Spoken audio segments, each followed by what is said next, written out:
Hey everyone, welcome to Sidetrack Adventures. This is Steve. Behind me is the San Diego Bay, one of the most important harbors on the west coast of the United States.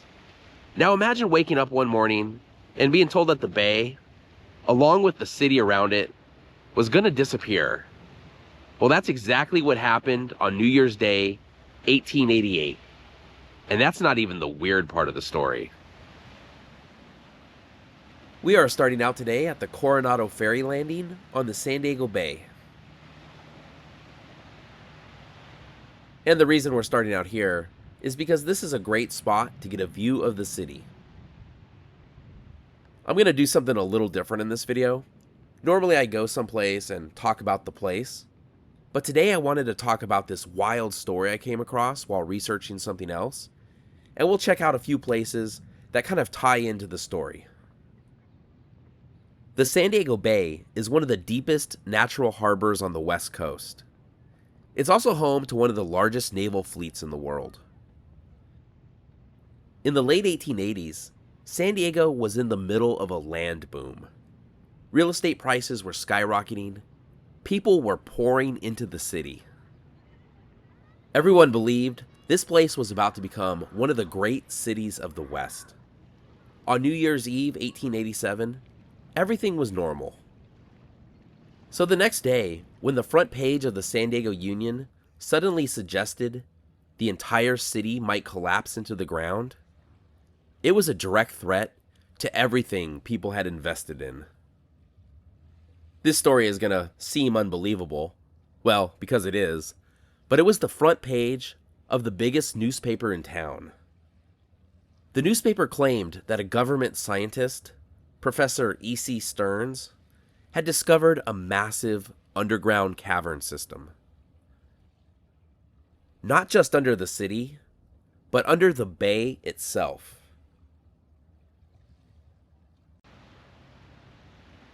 According to the story, the ground beneath San Diego wasn't rock solid at all. It was more like a honeycomb, a network of massive caverns stretching from the mountains east of San Diego all the way to under the bay. And if the roof of those caverns collapsed, every ship in this harbor would be dragged down into a giant whirlpool. And the city above it, gone. It's probably crazy enough that people were waking up to find out the entire city might disappear. But the story didn't stop there. Because according to Professor Stearns, this wasn't just a random cave system. It was the missing piece of a much bigger mystery. So to understand why people believe this, we have to leave the coast and head inland.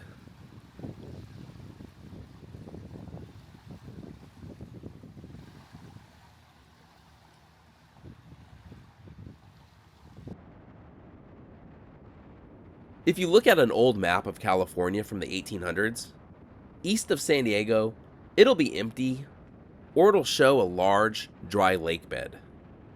The people of the time knew that a lake was once there, but they weren't sure where it went.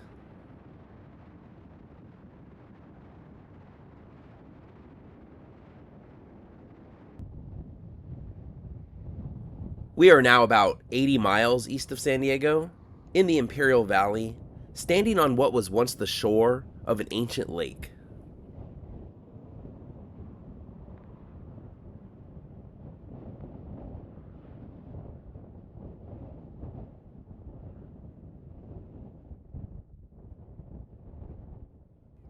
Over the last 2,000 years or so, occasionally the flow of the Colorado River shifts enough for water to pour into the low-lying Imperial Valley.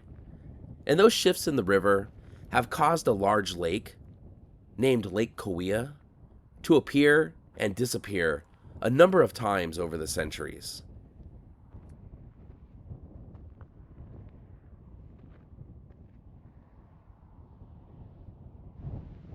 We've now moved a little further down.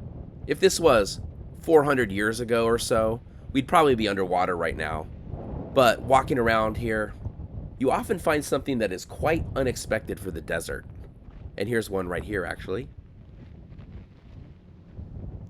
There are shells all over the place out here. If you think about it, in the grand scheme of things, it really wasn't that long ago that there was a lake here. When the first Spanish explorers arrived in the 1500s, it was still here. But unfortunately, we don't have much information on the lake at that time. The first Spanish explorer that is known to have entered the Colorado River from the Gulf of California was Hernando de Alarcon in 1540, but it would be a few hundred years before the area was explored in detail. By the time this area was better explored in the 1700s, the lake was gone. But there are signs that there was a lake here all over the place. Aside from shells across the desert floor, there are other signs such as rings on area mountains where the water line once was, and Native American fish traps can be found out here too. It was pretty obvious to people traveling through here in the 1800s that not only was there once a lake here, it was here not that long ago. Knowing that there was once a lake here, there was something that puzzled a lot of people. And that is, where did the water go?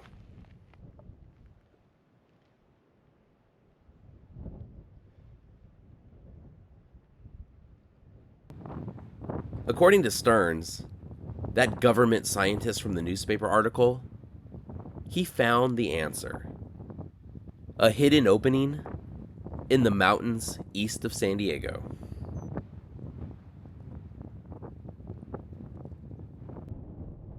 I guess this is a pretty appropriate place to find an abandoned boat.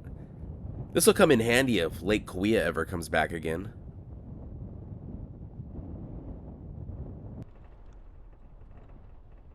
Stearns is said to have searched all over the mountains here, trying to figure out what happened to the water. Of course, for us today, it's pretty obvious what happened to it. Temperatures reach 120 degrees out here. It didn't drain anywhere. It evaporated. But in the 1800s, that wasn't so clear, and that uncertainty left room for some very strange ideas.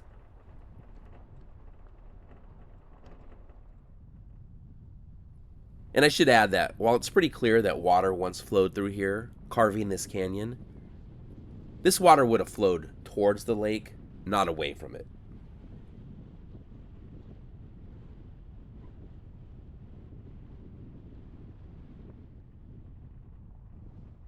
According to the newspaper article, while out here in the mountains, trying to figure out what happened to the lake, Stearns found a narrow hole in the ground, leading into a massive underground passage. So he followed it down.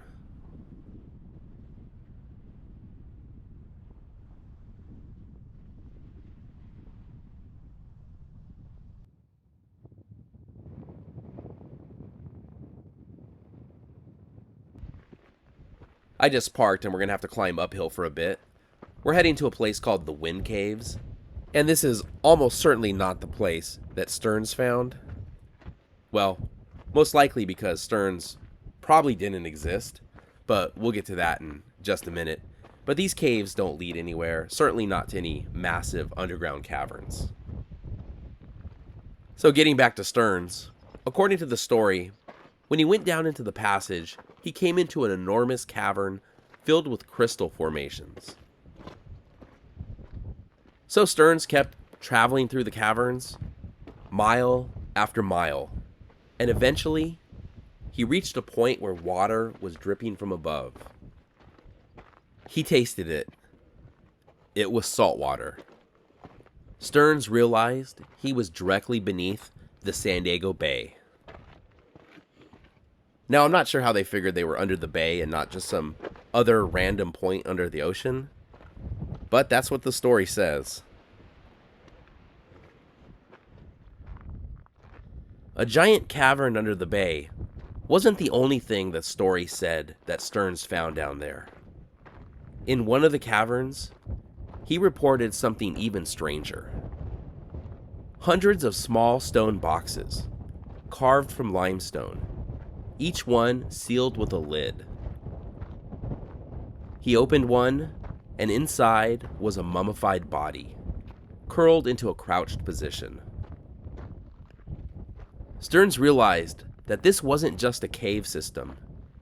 It was an ancient burial ground, a kind of underground catacomb used thousands of years ago by a people long forgotten.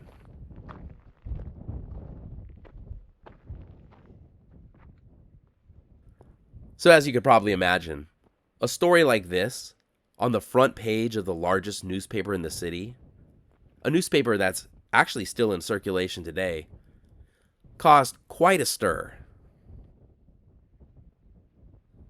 People were questioning their real estate investments, wondering about the safety of the harbor, wondering if they needed to move inland to someplace like El Cajon. But then something strange happened. The next day, the newspaper came out, and there was no update, no follow-up. In fact, there never would be. Despite this being a front-page story, it was never mentioned again. Now, you may find this hard to believe, but the entire story was fake. Made up by a reporter named Charles Degelman. A completely fictional tale. Though Degelman never would admit he made it up.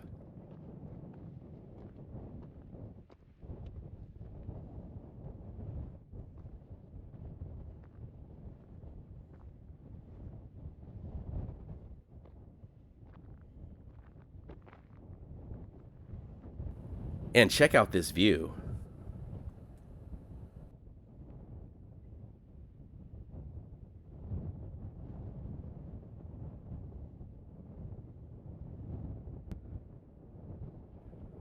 This Ocotillo looks pretty cool with the Badlands in the background.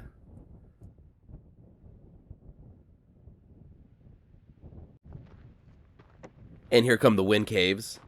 These look like something from another world.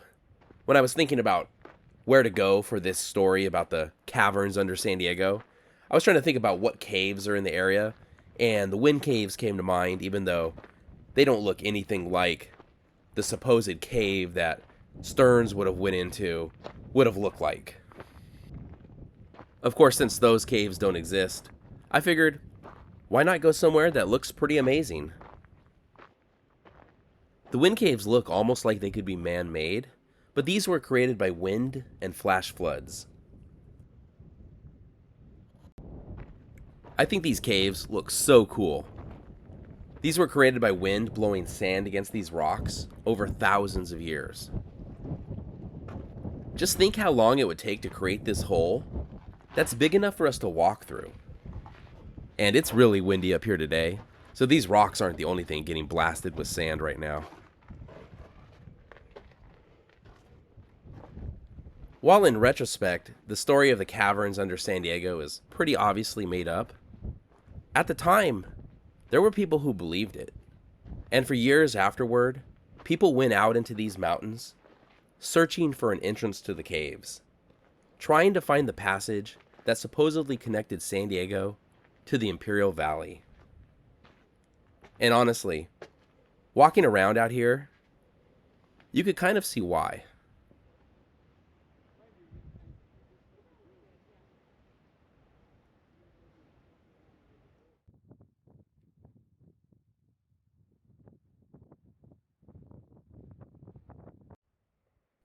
Right here, you can see where some new caves are forming. Unfortunately, we'll have to wait a few centuries to see how these turn out.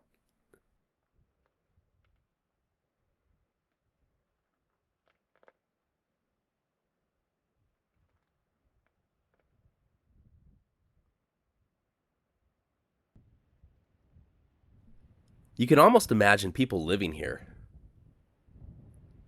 Native Americans may have used these caves for short-term shelter, a break from the sun, or a place to wait out the wind, but they weren't permanent homes. The people who lived out here were constantly moving with the seasons, and they knew how to build better shelters than this.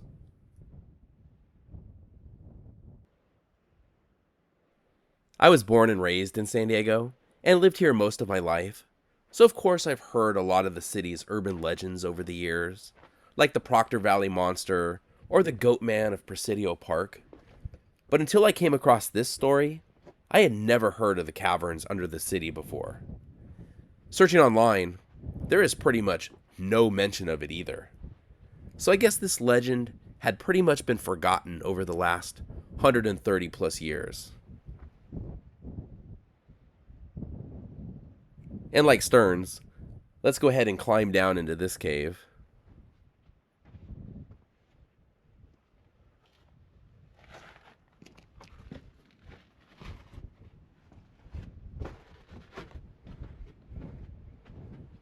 This tale may have been forgotten over the last century plus, but in 1888, at least for one day, this story was enough to make an entire city wonder if it was about to disappear.